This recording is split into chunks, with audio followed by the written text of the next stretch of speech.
Hello साथियों, नमस्कार। आपने देखना शुरू कर दिया है आपका अपना YouTube channel DS Mishra official और आपके अपने चैनल पर इस बेहद ही महत्वपूर्ण वीडियो सेशन में आपका हार्दिक स्वागत है। और इस वीडियो में मैं बात करने वाला हूं कि बिहार सरकार शिक्षा विभाग के द्वारा बिहार के शिक्षकों के आवास किराया भत्ता यानी A4A के संदर्भ में एक महत्वपूर्ण आदेश पत्र जारी किया गया है। और इस पत्र में कुछ चीज़ें हैं जिसको टेक्निकली आपको जानना जरूरी है कि इस A4A के संबंध में जारी पत्र के क्या मायने हैं और किन पर इसका क्या असर होने वाला है, किसको इससे नफ़ा नुकसान होने वाला है, और साथ ही साथ इस पत्र के बाद A4A में क्या कुछ बदलाव आपको देखने को मिलेगा, उसकी जानकारी इस वीडियो में आपको बेहद ही सरल और आसान शब्दों में बताने वाला हूं।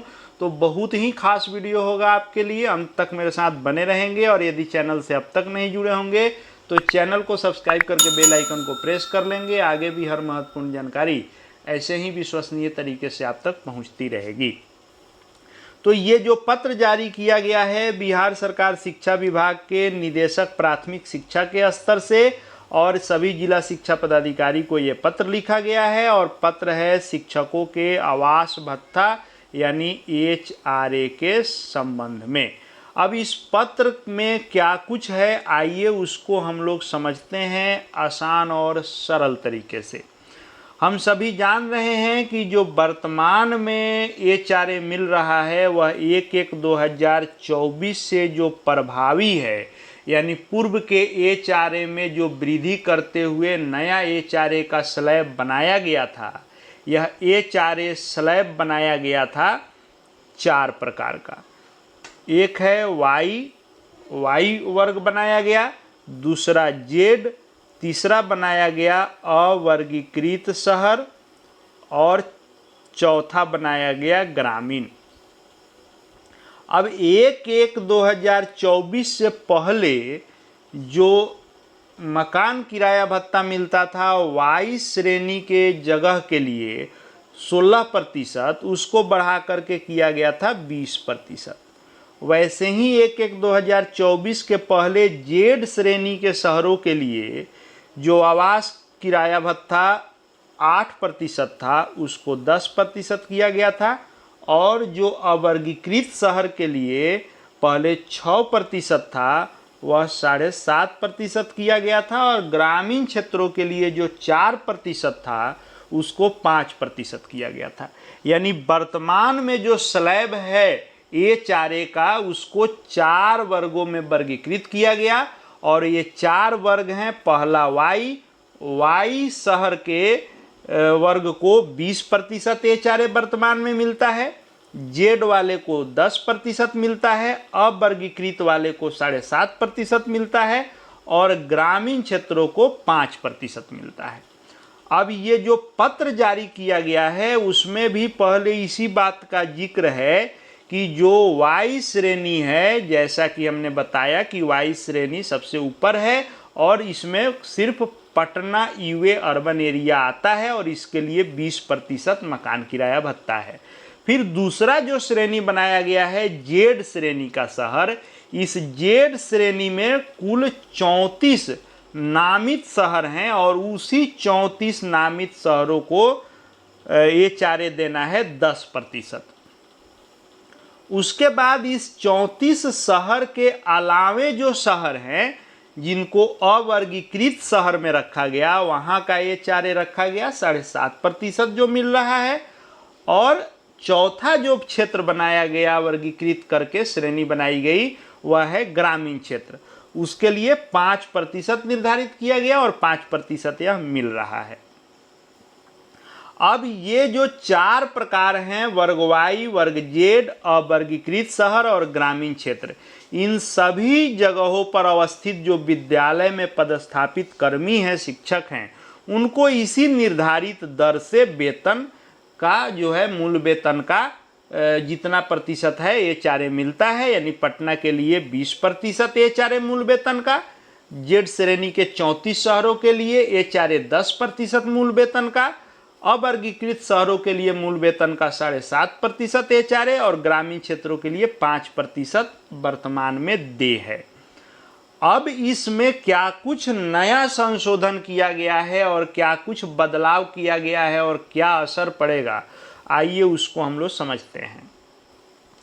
अब जो मकान किराया भत्ता का नियमावली है, उस नियमावली के आलोक में यह प्रावधान है कि जो नगर क्षेत्र हैं, यानी जो जेड श्रेणी के चिन्हित 34 शहर हैं, इस जेड श्रेणी के 34 शहरों में जहां नगर का क्षेत्र अंतिम होता है उससे 8 किलोमीटर के परिधि में, यानी नगर निगम क्षेत्र के 8 किलोमीटर के दायरे में आने वाले विद्यालयों में 10% जो है HRA दिया जाता है।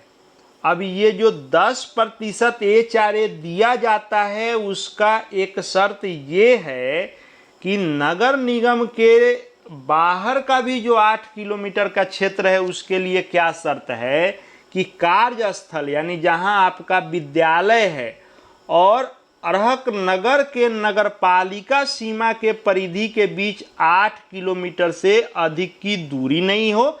तो ये हम लोग तो जानते हैं कि 8 किलोमीटर के अंदर में 10% HRA दिया जाता है।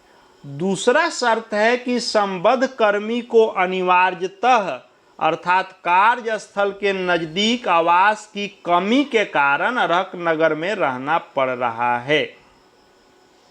यानी यदि आपका कार्य क्षेत्र शहरी क्षेत्र जो जेड श्रेणी के शहर हैं, इससे शहर से 8 किलोमीटर के अंदर में पड़ रहा है और आपका जहां विद्यालय है वहां आप नहीं रह सकते हैं, वहां आवास की असुविधा है, तब आपका विद्यालय भले ही यहाँ है लेकिन आप रहते शहर में हैं और ये दूरी 8 किलोमीटर ही है या उससे कम है, तो आपको 10% दे होगा HRA। लेकिन इसमें ये है कि ये केवल उन्हीं स्थानों में लागू होंगे जो वर्गीकृत नगरों के नगरपालिका सीमा के 8 किलोमीटर के अंतर्गत हों, किंतु किसी नगर के शहरी समूह के अंतर्गत न हो। और ये जो दूरी प्रमाण पत्र है 8 किलोमीटर के अंदर आपका विद्यालय है, इसका प्रमाण पत्र जो है कार्यपालक अभियंता पथ निर्माण विभाग अधिकृत हैं, वहीं सक्षम प्राधिकार हैं जो आपको दूरी प्रमाण पत्र निर्गत करेंगे कि आपका विद्यालय उन शहरों को जिनको 10% मकान किराया भत्ता दे है, उस शहर के क्षेत्र से 8 किलोमीटर के अंदर में आपका विद्यालय है, इसका प्रमाण पत्र कार्यपालक अभियंता पथ निर्माण विभाग देते हैं और उस दूरी प्रमाण पत्र के आधार पर आपके विद्यालय में कार्यरत जो भी शिक्षक शिक्षिका होते हैं उनको 10% HRA मिलता है। और इसमें एक चीज क्या हो गया है जिसके लिए यह पत्र जारी किया गया है कि जो अवर्गीकृत शहर हैं, यानी ये जो 8 किलोमीटर के परिधि के अंदर दिया जाना है, ये सिर्फ और सिर्फ जेड श्रेणी के जो 34 शहर हैं उन्हीं में 10% दिया जाना है। लेकिन विभाग को ऐसा दृष्टिगत हुआ है कि जो अवर्गीकृत शहर हैं, और अवर्गीकृत शहर को कितना दिया जाना है, तो 7.5%।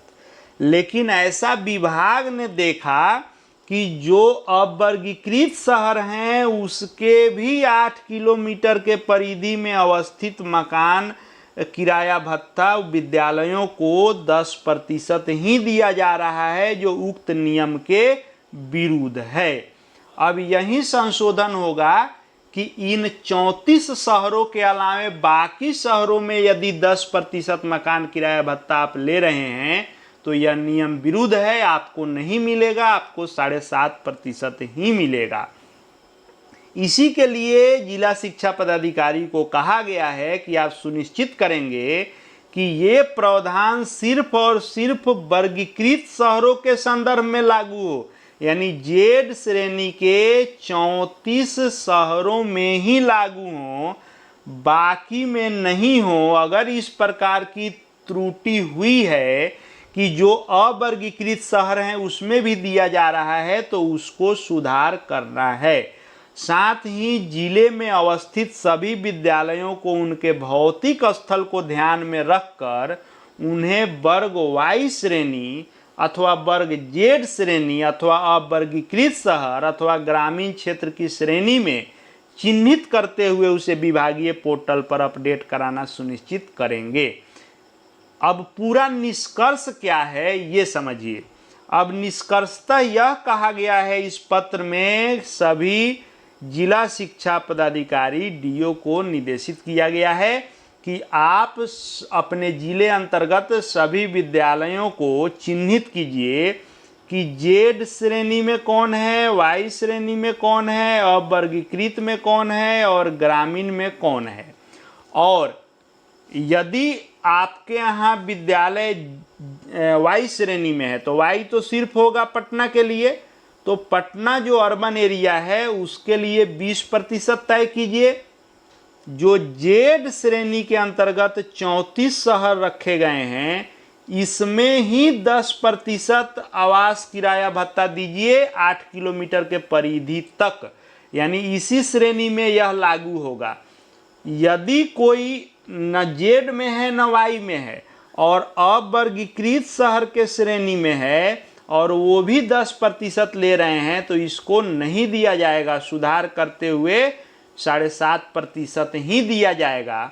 और यदि ग्रामीण क्षेत्र में है तो उनको 5% ही दिया जाएगा। इसके लिए आप चिन्हित कीजिए कि जेड में कौन है, वाई में कौन है, अवर्गीकृत में कौन है और ग्रामीण में कौन है। यही इस पत्र का सारांश है और यही आदेश है और इसका यही फलाफल लागू होने वाला है। तो इससे नफा किसको होगा, तो जिनका 10% के दायरे में है और नहीं मिलता है तो उनको चिन्हित किया जाएगा। इससे नुकसान किनको होगा, तो जो अभी अवर्गीकृत शहर में रहते हुए भी 10% ले रहे होंगे उनका अब कट के 7.5% हो जाएगा इस आदेश के बाद। तो जो वास्तविक हकदार हैं नहीं मिल रहा होगा उनको फायदा होगा, लेकिन जो अवर्गीकृत शहर में ले रहे होंगे उनको इस पत्र के बाद नुकसान होगा।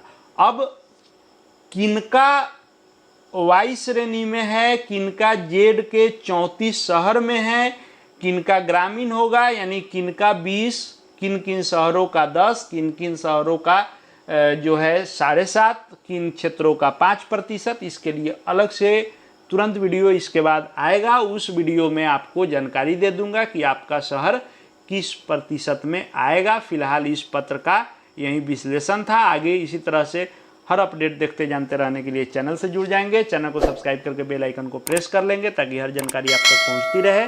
इस वीडियो को देखने के लिए आपका बहुत बहुत धन्यवाद।